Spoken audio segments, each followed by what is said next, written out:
Kalau tadi kita udah berbincang-bincang bersama Mbak Putri, nah sekarang hari ini kita akan berbincang-bincang bersama Mas Naufal Yazid sebagai Co-Director Europe On Screen. Halo, Halo Mas Fiana. Naufal, terima kasih ya sudah berbincang-bincang nih, menyempatkan Sama-sama. waktunya untuk berbincang-bincang bersama tim Binus TV. Nah, tadi kita udah ngebahas tentang Europe On Screen-nya sendiri dari Mbak Putri. Nah, kalau misalnya sekarang aku mau nanya sama Mas, untuk mempersiapkan Europe On Screen-nya sendiri, kira-kira membutuhkan waktu berapa lama sih timnya? Persiapannya ya kita nyiapin sekitar idealnya sekitar 7-8 bulan. Tapi pada prakteknya biasanya 6-7 bulan lah untuk persiapannya aja ya. Itu untuk mulai dari pemilihan film, terutama yang makan waktu banyak kalau dari saya adalah pemilihan film. Karena kita nggak sekedar nonton, milih, tapi kita harus bernegosiasi sama pemilik film itu supaya filmnya mau diputar di Europe On Screen. Dan karena negosiasinya juga memakan waktu karena kebanyakan film-film itu karena ini juga film-film Eropa ya. Jadi sumbernya ada di Eropa, jadi ada perbedaan waktu. Mereka juga meresponnya kadang lama. Jadi itu sih takes time. Oke, jadi setiap udah selesai Europe On Screen ini langsung garap lagi untuk yang ke depannya kayak Enggak gitu sih, ya. setelah saya Europe On Screen kita bikin laporan, kita evaluasi pelaksanaan kemarin kayak gimana. Terus kita istirahat bentar, take a break-nya bentar banget, abis itu langsung persiapan lagi. Oke. Kalau misalnya tadi kan juga Europe On Screen udah Hampir ke hampir 20. 20 kali untuk penggarapan pelaksanaannya. Ada nggak sih membedakan mungkin dari pemilihan filmnya atau genrenya atau temanya mungkin? Oke. Aku sama Putri sendiri ini baru mengerjakan yang ketiga untuk di Europe On Screen. Tapi sebelum itu kita sudah rutin datang ke Europe On Screen sebagai penonton. Jadi kita beruntung dari penonton terus beruntung menjadi festival co-director. Oke. Tentu saja ada perbedaan jenis film karena benua Eropa sendiri menghasilkan banyak film tiap tahunnya, ada perbedaan-perbedaan. Kalau mungkin 10 tahun lalu isu-isu imigran atau isu-isu imigrasi belum terlalu banyak dibicarakan di film Eropa, belum terlalu banyak diangkat. Nah, sekarang ini semakin banyak film-film Eropa yang mengangkat isu itu. Kemudian tentu saja pengalaman menontonnya juga berbeda karena audiensnya beda. Orang yang datang ke Europe On Screen 11-12 tahun lalu tentunya beda dengan yang datang sekarang. Mungkin yang datang sekarang adalah anak-anak mereka, kita nggak tahu. Mungkin ada yang dulu pernah datang sama temannya, sekarang datang dengan teman baru. Pengalaman menonton itu sih yang berbeda. Kalau dari festivalnya sendiri sih kita nggak pernah nerapin tema tertentu ya. Kita memang ada fokus-fokus tertentu tapi nggak pernah mempengaruhi, nggak pernah menjadikan itu tema besar festivalnya setiap tahun karena we just wanna celebrate. Kita hanya mengambil film-film Eropa terbaik, terpopuler yang digarap dalam setahun itu. Oke. Ini kan Europe On Screen ini bisa dibilang film-film yang ada di Eropa dan itu ditayangkan di Indonesia. Ini bisa nggak sih mungkin bisa menjadi sebuah peluang atau kerjasamakah dari beberapa sektor? Kita bisa bicara sektor ekonomi dulu deh gitu. Apakah memungkinkan nih antara beberapa negara Indonesia dengan beberapa negara bisa nggak sih membuka peluang untuk bekerja sama ekonomi? Bisa banget. Karena kita setiap tahun selalu beraudiensi dengan kedutaan-kedutaan Eropa di Jakarta atau di Indonesia, mereka sering cerita kalau film itu menjadi medium yang bisa menarik minat masyarakat luas. Aku cerita salah satunya ada kedutaan di Jakarta, dia cerita ketika negaranya dijadiin syuting film Indonesia, jadi ada film Indonesia syuting di sana, filmnya dirilis, kemudian mendapat tanggapan baik dari sini dalam artian film itu laris. Dia cerita, oh permintaan visa waktu tahun itu tuh naik loh 50%. Permintaan visa, orang-orang ternyata ingin berkunjung ke negaranya setelah melihat negaranya itu lewat film. Dan aku juga sering mendengar beberapa orang komentar, wah kita tuh nggak tahu loh film ada film dari misalnya Azerbaijan atau film dari Ukraina gitu. Dan setahun kemudian mereka datang ke sini, datang lagi ke Europe On Screen cerita, iya mas karena setelah nonton film itu aku kemarin jadi trip, jadi pergi ke sana. Jadi film itu menjadi media yang sangat fleksibel buat mempengaruhi orang untuk bertindak atau melakukan sesuatu. Itu dari ekonomi yang gampang ya. Kalau dari ekonomi level selanjutnya tentang kerjasama produksi itu bisa banget, makanya kita ada namanya program pitching project, short film pitching project. Jadi orang-orang bisa mengirimkan ide film pendek ke mereka, ke kita. Lalu mereka juga harus mencari dana tambahan setelah kita memberikan dana untuk proyek terpilih. Dan itu bisa banget, kita juga mengenalkan proyek itu ke beberapa partner kita di Eropa. Siapa tahu mereka ada yang tertarik untuk mendukung. Oke, kalau misalnya dari ekonominya banyak experience yang baru ya. Iya.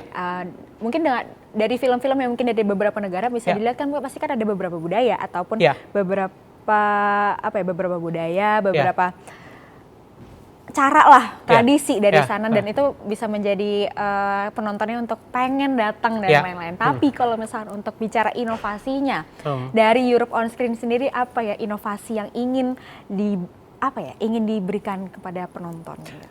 Sesimpel kita ingin memperlihatkan bahwa ada banyak cara atau ada banyak alternatif untuk membuat film atau mengapresiasi film atau sekedar melihat bahasa film dibandingkan bahasa film yang sehari-hari bisa kita lihat di bioskop, film-film Amerika, film-film Korea. Mungkin mereka udah punya pakem tertentu, sementara film Eropa juga dengan gayanya, ciri khasnya tertentu itu we just want to enrich audience. Kita ingin memperkaya pengalaman menonton penonton kita sehingga mereka juga bisa terinspirasi untuk bisa tahu lebih banyak tentang budaya yang mereka lihat atau syukur-syukur bisa membuat film dengan dengan referensi yang baru di luar referensi yang mereka biasa dapatkan.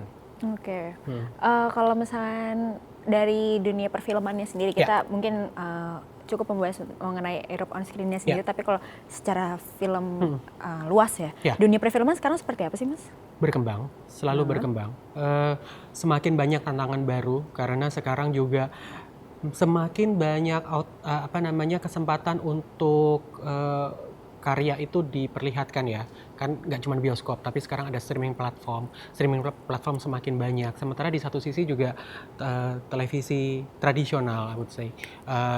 Mereka tetap membutuhkan konten. Jadi aku melihatnya, dan kenapa aku mengatakan selalu berkembang, karena demand tenaga kerja dan demand human resource itu untuk dunia perfilman masih selalu dibutuhkan. Ini yang paling nggak aku lihat 5-10 tahun ke depan lah masih akan terus berkembang.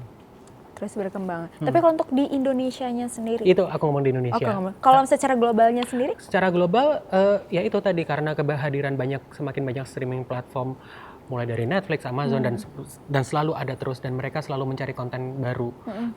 Mencari konten baru berarti mencari pembuat konten baru juga yang berani mengeluarkan ide-ide cerita yang baru yang mungkin kayaknya kalau di bioskop agak susah dipasarkan, tapi mungkin di streaming platform bisa. Nah, jadi kita juga pengen mendorong hal itu, memperlihatkan hal itu juga ke penonton di Europe on Screen, karena banyak penonton Europe on Screen adalah emerging filmmakers ya, atau pembuat film amatir, pembuat film pemula gitu. Jadi kita pengen menyampaikan pesan juga agar terus mengembangkan cerita mereka. Oke, tadi kalau misalnya juga udah bilang kita ngebahas film Indonesia itu cukup berkembang ya, berkembang banget, udah banyak lah beberapa genre dan lain-lainnya. Ada juga mungkin kita ada beberapa masuk nominasi film internasional. Kalau menurut Mas Nova sendiri, Indonesia tuh film-film yang ada di Indonesia berkompeten nggak sih untuk benar-benar masuk ke ranah internasional? Selama kita percaya diri sih bisa. Percaya diri dalam artian gini, ketika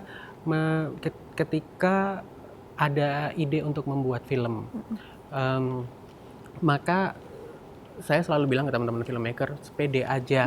Pede dalam artian pede untuk apply, mendapatkan tambahan dana produksi internasional. Percaya diri untuk apply co-production, percaya diri untuk memasarkan filmnya ke festival.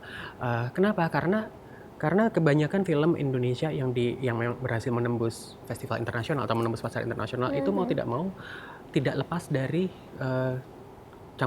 tidak lepas dari koproduksi negaranya. Misalnya film Indonesia yang masukkan itu pasti kebanyakan ada koproduksi dari Perancis.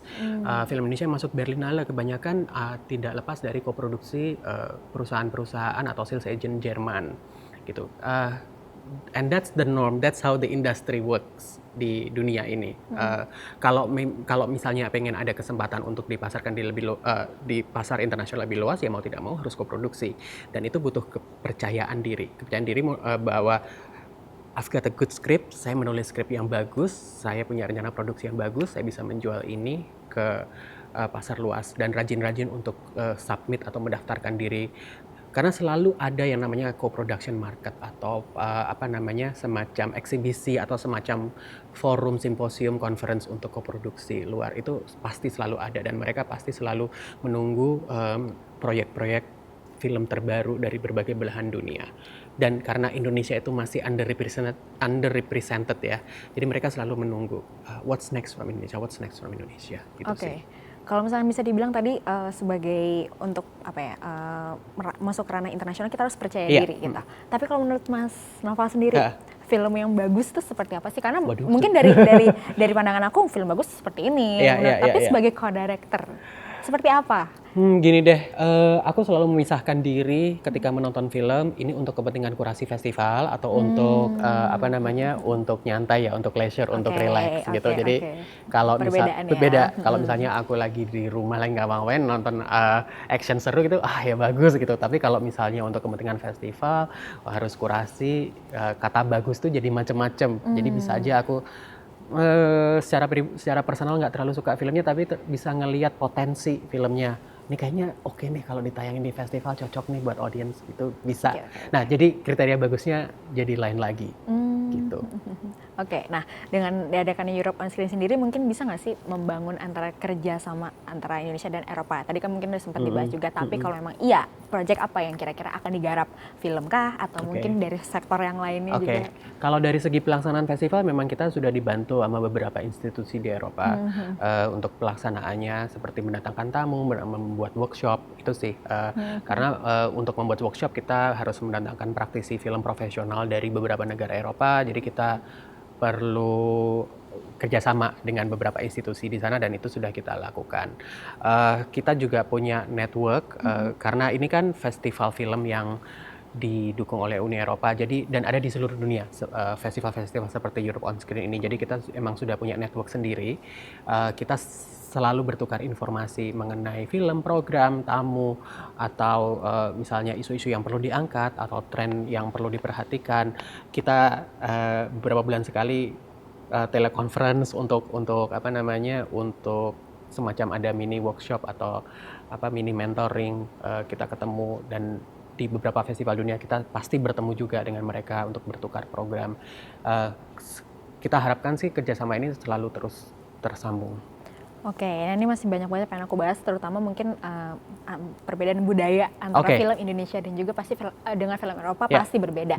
Tapi kita akan ngebahasnya sesaat lagi ya Mas ya. Sip. Jadi pemirsa jangan kemana-mana, tetaplah di Perspektif.